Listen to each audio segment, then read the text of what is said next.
Yeah, it's another one of these Tele copy jobs, and I was pretty excited about this one.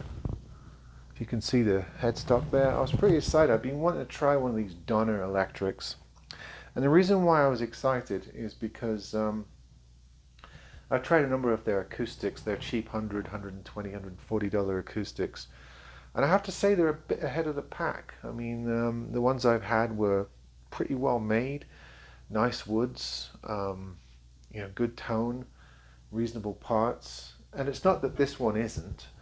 I was just kind of hoping from that indication that this cheap Tele would be a cut above the other cheap Teles I've been getting.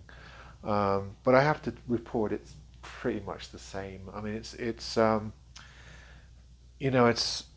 right up there with the other cheap Teles I've been getting lately, including the recent Lix Pro and the I'd say the Harley Benton ones were a little bit better, but the others, all the cheap $100 to $150 Teles that I've been getting, and I've done a bunch now, they're all about the same.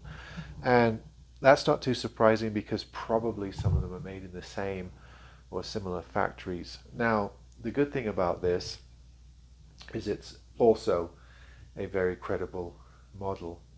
Um, Reasonable parts, feels good. The slight disappointment for me is I was hoping that this one would scream to me, I'm better set up, I'm a slightly better, um, I'm going to come to you a little bit in better condition than the others. But no, it required all the same work, actually maybe even a bit more than some of them. What I had to do to this, first of all, the frets were awful.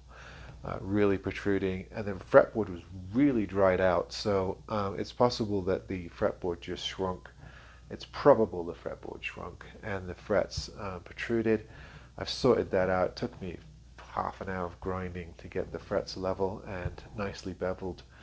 All the burrs nicked off the ends, and also the action was really high, and the neck was slightly backbowed. So I had to put a bit of relief into it, and when I did, the action was incredibly high, and I had to take down the saddles. Now it's playing really nice, a lot better. But I tell you, if somebody like a kid or a family or a first-time guitar owner had purchased this guitar, it would have been returned.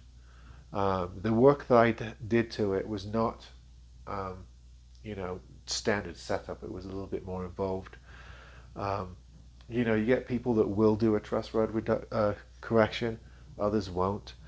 But the action was tough, and the frets I really had to grind down. So, you know, um, when people say to me, well, why should I buy from you? Why don't I can get these from Amazon? Go ahead. I tell you, if you buy this one, I've saved you a return or two, plus a good hour, hour and a half worth of work. I really spent a lot of time setting this one up. So I was hoping it would come to me cleaner and a little bit more dialed in than some of the others, but they're all about the same, to be honest with you. They all require the same kinds of things when they come. So I was hoping that one of these brands would jump out at me and say, I'm a cut above the rest, but I have to say that they're all pretty similar, really. Some things to notice about this one. The body is made out of poplar. It's got some weight to it. The neck is maple. And the fretboard is a different kind of hardwood. You'd be forgiven for thinking it is almost an ebony colored rosewood, but it's perilla, as it says on the specs, which is a slightly less dense hardwood.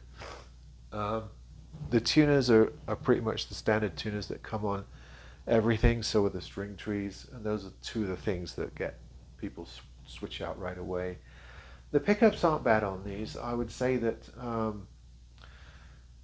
they're not high output or anything, but they're not really supposed to be. I would say that they are probably in the middle of the pack on the pickups. I think that the Harley Benton pickups are probably slightly better. Maybe the URT pickups, maybe the IYV as well. And then you have this slew of brands that come after that. And these sort of sit in that and that grouping.